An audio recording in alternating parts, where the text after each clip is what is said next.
فیصل بوڑھا صاحب، سب سے پہلے یہ کہ آج تو پاکستان تحریک انصاف سے اس کمیٹی کا حصہ بننے سے انکار کر دیا. بہرحال مولانا کے ساتھ جب انہوں نے پریس کانفرنس کی، انہوں نے کہا بائی اینڈ لارج ہمارا اتفاق ہے، لیکن ان کی سیاسی کمیٹی نے یہ فیصلہ کیا ہے کہ ہم ان ترامیم کو مانتے ہی نہیں ہیں سرے سے، اور یہ جبر کے ذریعے کی گئی ہیں، غیر آئینی طریقے سے کی گئی ہیں، لہٰذا اب ان پر ہم بالکل ان کو ایکسیپٹ کرنے سے آری ہیں اور ہم نہیں کریں گے. کیا تحریک انصاف ہائنڈ سائڈ میں آپ دیکھیں یہ فیصلہ درست ہے؟ کیونکہ وہ بار بار کہہ رہی ہیں جبر کے ذریعے کی گئی ہیں. وہ کہتے ہیں دیکھیں سینیٹرز نکل رہے ہیں، کوئی کہہ رہا ہے مجھے اٹھا لیا، کوئی کہہ رہے ہیں مجھے مچھروں والی جگہ پہ رکھا، ڈنڈے سے کام چلایا گیا.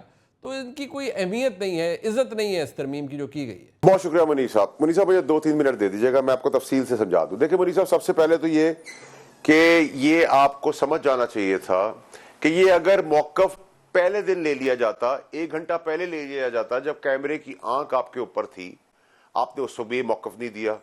اب میں بالفرض آپ سے بات کر رہا ہوں مفروضے کے اوپر. میں نے پیسے لے لیے، میں غائب ہو گیا، میں نے پاپولیرٹی ویو بھی لے لی، سمپیتھیٹک ویو بھی لے لی، پیسے بھی لے لیے، یا میں نے سوچا کہ میری لیڈرشپ غلط بات کری، میں نہیں مانتا. دو ہی پاسبلٹیز ہیں. نمبر 1.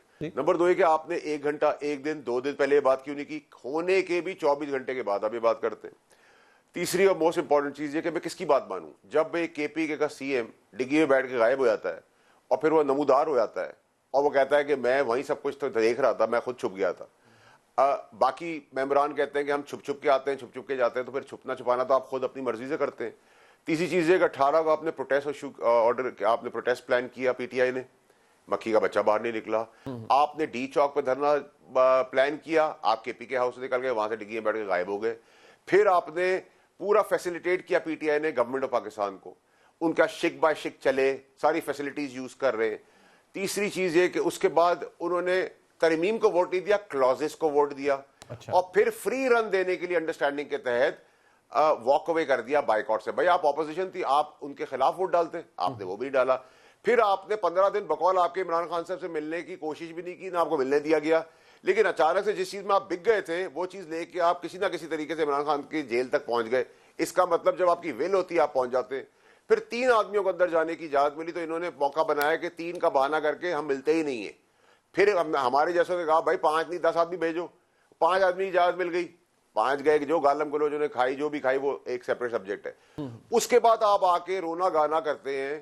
اچھا ووٹنگ میں آپ بندے بیٹھے ہیں. اور بھائی ابھی تو میں لائٹر نوٹ پہ مذاق کرتا ہوں، سب پکڑ لیتے ہیں اس بات کو. ڈگی تو کھلی نہیں تھی، تب میں نے وقت سے پہلے کہا تھا کہ ہمیں ہمارے ووٹ ریکوائرڈ سے زیادہ ووٹ ہیں. نمبر 1. اور اگر بائی فار کی ضرورت ہوتی تو بھی ہوتا. میں نے آپ سے مہینوں پہلے کہا تھا 21 اکتوبر سے پہلے ہوگا، وہ بھی ہو گیا. میں نے آپ کو کہا تھا مولانا صاحب آ رہے ہیں، مولانا صاحب آ گئے.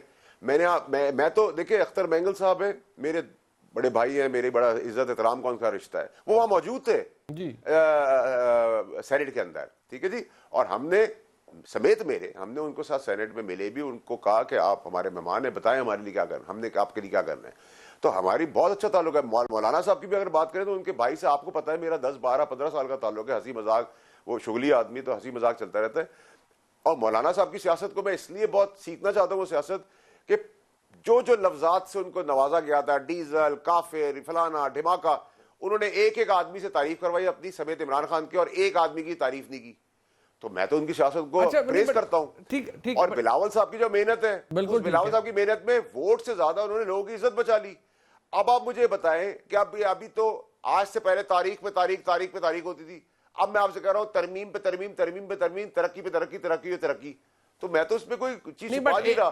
کیا ہم یہ بات کہہ سکتے ہیں بوڑھا صاحب، ایک سیکنڈ، کیا ہم یہ بات آپ دل پر ہاتھ رکھ کے، کیونکہ آپ کھلی بات کرتے ہیں، کیا آپ یہ بات کہہ سکتے ہیں بحیثیت ایک معزز ممبر سینٹ کہ اس ترمیم کے اندر ڈاکٹر زرکا کہتی ہیں ان کا بیٹا غائب ہوا، زین قریشی صاحب کہتے ہیں میری اہلیہ کو اٹھایا گیا، غائب ہوئی 3 4 5 گھنٹے کے لیے، اور بہت سی سٹوریز ہیں.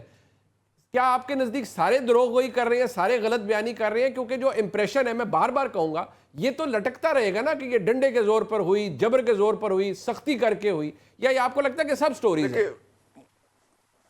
منیب صاحب دیکھیں، میں تو کلیریفیکیشن کا عادی نہیں ہوں. آپ کہتے ہیں اٹھا لیا، بٹھا لیا، لٹا لیا، کروا لیا. چلے جی، آپ اس الزام کو لے لیں. آپ کے پاس کوئی سیلیبل سٹوری ہے ہی نہیں، سب جھوٹ ہے.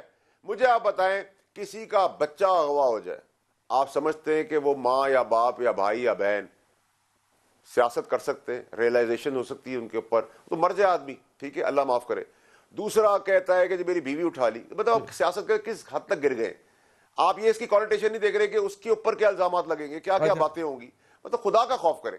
اچھا, تیسری اور بہت امپورٹنٹ چیز, آپ کیوں زرقا اور فیصل سلیم کے پیچھے پڑے ہوئے؟ کیونکہ پی ٹی آئی کے سینٹر اس سے ان کی لڑائی ہوئی, جو ابھی حامد میر صاحب کے پروگرام پہ انہوں نے ایکسیپٹ بھی کر لیا ہے. میں نے ان کو کہا ان کے ساتھ تو آپ کا جھگڑا اس لیے تھا کہ وہ کمیٹی کا چیئرمین بن رہا تھا اور آپ نے ہر بھرپور کوشش کی وہ چیئرمین نہ بنے. تو جھگڑا تو وہاں سے سٹارٹ ہوا ہے. میرا تو فیصل سلیم سے کوئی تعلق نہیں ہے, میرا ڈاکٹر زرقا سے بھی کوئی تعلق نہیں ہے. اور اس نے ایڈمٹ کیا کہ ہاں ایسا ہوا تھا, آن ببی صاحب وہاں تھے, انہوں نے کہا ایسا ہوا تھا, لیکن اس کو ہم نے بڑے ایمیکیبلی سیٹل کیا. تو میں تو سب باتیں سچ بول رہا ہوں. اگر کوئی ایسا انسیڈنٹ ہوتا تب بھی میں بتا دوں, میں کسی کے باپ کا تھوڑی کھاتا ہوں سر, مجھے اللہ کو جان دینی ہے. میں آپ سے یہ کہہ رہا ہوں کہ یہ پرانی سٹوریز پہ آپ کوئی بلیو. اچھا اب ایک منٹ منی صاحب, ایک سیکنڈ دے دیں. آپ کو نہیں لگتا سر, آپ لائر ہیں, اتنے پرانے اینکر ہیں, آپ مجھے اپنے دل پہ آ کے بتائیں کہ آپ کو عمر ایوب صاحب کی تقریر کے اندر ان کی باڈی لینگویج, ان کا دل, دماغ اور زبان ساتھ نظر آ رہی تھی چلتی ہوئی؟ نہیں آ رئی تھی. ٹھیک ہے, آپ نے وہی گانا کیا ہے, دیر از اے فارورڈ بلاک بن گیا ہے, اس میں لیڈرشپ کا جھگڑا چل رہا ہے, میرے حساب سے وہ بھی ٹھیک ہے, بٹ لیکن P T I consistently denies. But میں اس کو ذرا